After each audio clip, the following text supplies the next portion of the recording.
दुनिया के 11 देशों में फैल गया है डेल्टा प्लस वेरिएंट 11 देशों में फैल चुका है। दुनिया भर में डेल्टा प्लस के करीब 200 मामले सामने आ चुके हैं। अमेरिका में सबसे ज्यादा 83 मामले सामने आए हैं। ब्रिटेन, पोर्चुगल, जापान में भी मिले हैं डेल्टा प्लस के केसेस। और देखिए, उससे जुड़ी एक और महत्वपूर्ण जानकारी देख लीजिए। डेल्टा प्लस की जब हम बात कर रहे हैं, एक्चुअली ये बात यहां नहीं थमती, मामला तो लैम्डा तक पहुंच गया है और अभी इसका कुछ ठीक समझ में नहीं आ रहा है कि ये कहां तक जाएगा। लेकिन फिलहाल जो हमारे सामने चैलेंज है वो यही है, थर्ड वेव का शॉक। कितने देश लॉक, थर्ड वेव का शॉक कहां कहां। ये वो देश हैं जिन्होंने सोचा था कि शायद अब हम पार पा गए। ऑस्ट्रेलिया 2 हफ्ते का लॉकडाउन फिर से वहां शुरू हो गया। बाकी देशों को भी जल्दी से दिखाएं। बांग्लादेश सख्त लॉकडाउन के बारे में अब वहां की सरकार तैयार है, कह रही है डेल्टा ने ही हमारे यहां त्राहिमाम मचा दिया। खासतौर से भारत से लगे हुए जो उत्तरी और दक्षिण पश्चिमी इलाके हैं, 60% वैक्सीनेशन के बावजूद मास्क जरूरी हो गया है इजराइल में। इजराइल में पहले यह कहा गया था कि आप बगैर मास्क के आप रह सकते हैं, फिर से वहां मास्क मैंडेटरी कर दिया गया है। पुर्तगाल, कई शहरों में सख्त लॉकडाउन, वहां भी रेकमेंड कर दिया गया है। इंडोनेशिया में 2 हफ्ते के लिए बॉर्डर सील कर दिए गए हैं। ऑफिस में सिर्फ 25% प्रेजेंस के साथ काम चल रहा है। रूस में वैक्सीनेशन का QR कोड दिखाने पर ही सामान दिया जाएगा, वरना कोई सामान नहीं मिलेगा, ग्रोसरी ही क्यों ना हो। ताइवान, बॉर्डर बंद कर दिए गए हैं। 5 देश से आने वाले लोगों को पहले क्वारंटाइन किया जा रहा है और उसके बाद उनको डे टू डे एक्टिविटीज में हिस्सा लेने दिया जा रहा है। कुल मिलाकर आप देख रहे हैं, ये वो देश हैं जहां पहले एश्योरेंस हो गया था कि चलो पार पा गए, जो वेव थी बाहर निकल गए, तब तक अगली आ गई। अब क्या होने वाला है, ये एक बड़ा सवाल है। डॉक्टर नीलम मोहन, जैसा मैं कह रहा था कि ये गिनती तो बंदी नहीं हो रही है। हम अभी डेल्टा प्लस की बात कर रहे हैं। मामला कई जगहों पर लैम्डा तक जा पहुंचा है, कई जगहों पर फिर से लॉकडाउन हो रहा है। जी बड़ा मुश्किल दिखाई दे रहा है। कई बार तो लगता है न जाने ये बुरा सपना कब हटेगा। जी आपने बिल्कुल सही कहा। तो मैं इसलिए कहती हूँ कि अगर आपको अपने आप से प्यार है और अपने खानदान से प्यार है, तो पहले अपने पड़ोसियों और आसपास जो आपके नीचे काम कर रहे हो, उन वर्कर्स और वर्कर्स की फैमिली, इन सब में आप इंटरेस्ट लो। क्योंकि अगर आप आपके वर्कर्स, चौकीदार ये और उनकी फैमिली को प्रोटेक्शन नहीं दोगे, आप सिर्फ अपने आप को कब तक प्रोटेक्ट कर पाओगे।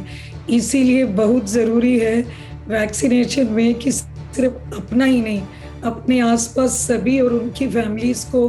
अभी भी अगर आप सोशल मीडिया में देखें, अभी भी ऐसे सवाल आते हैं, पढ़े लिखे लोग भी, कि हमें वैक्सीन नहीं लगानी है, और जो बाकी के विलेजेस में हैं उन्हें भी इतनी मिथ्स लेके हैं। तो ये काफ़ी एक मोटा गंभीर मामला है जो हमारे देश को करना है सब।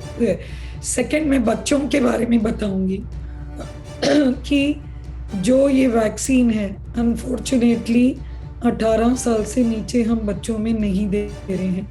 यूके ने पिछले हफ्ते बताया है कि 95 से 99% डेल्टा है, और उन्होंने ये भी बोला है अपनी एक रिलीज में कि delta plus is more transmissible.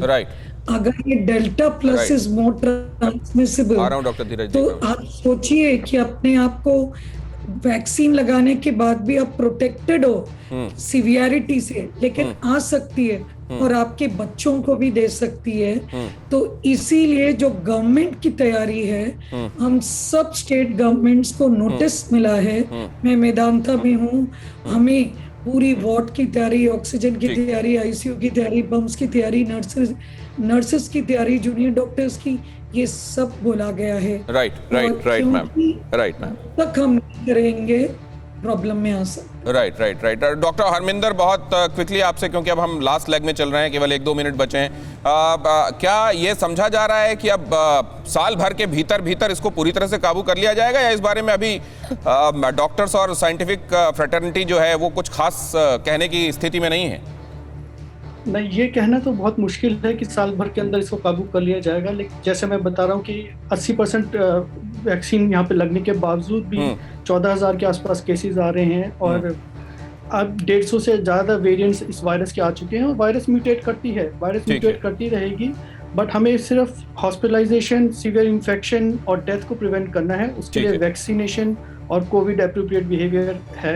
हमें ये मानना पड़ेगा कि this is part of life, ये हमारे साथ रहने वाला है। ठीक है, ये जो कहा जा रहा है डॉक्टर साहब कि इसमें बहुत तेजी के साथ ये फेफड़ों की जो कोशिकाएं हैं उसको संक्रमित करता है। डॉक्टर धीरज, इसके लिए कोई स्पेसिफिक तोड़ निकाला जा रहा है, या ये अभी रिसर्च का ही सब्जेक्ट है?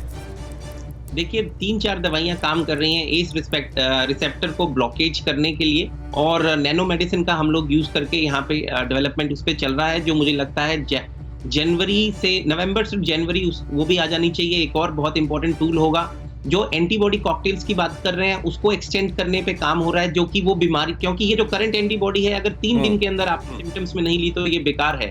और एक बात और जानना जरूरी है, वायरस बहुत तेजी से चेंज हो रहा है, नई बॉडीज ढूंढ रहा है, बच्चे फुली एक्सपोज्ड हैं, जो मैडम कंसर्न रेज कर रही थी। इंडिया के अंदर पीडियाट्रिक आईसीयू बहुत लिमिटेड है, पीडियाट्रिक ऐसे डॉक्टर जो आईसीयू चला सकते हैं वो भी लिमिटेड है, उनकी एजुकेशन पे सरकार काम कर रही है। लेकिन एक बात जानना, बार बार मैं इसको एम्फेसाइज करना चाहता हूं अगेन एंड अगेन, अगर आप फुली वैक्सीनेटेड हैं तो भी आप बीमार हो सकते हैं, तो भी आप हॉस्पिटलाइज हो सकते हैं। इसी नोट पर विदा लेना होगा डॉक्टर साहब, ये इंपॉर्टेंट बात, अगर फुली वैक्सीनेटेड है तो भी बीमार पड़ सकते हैं। बस ये रहेगा कि आप या तो हॉस्पिटलाइज नहीं होंगे, घर पे ही ठीक हो जाएंगे, या कम से कम मौत जैसी स्थिति नहीं बनने पाएगी। फिक्र आपकी, सोमवार से शुक्रवार रात 9 बजे सिर्फ TV9 भारतवर्ष पर।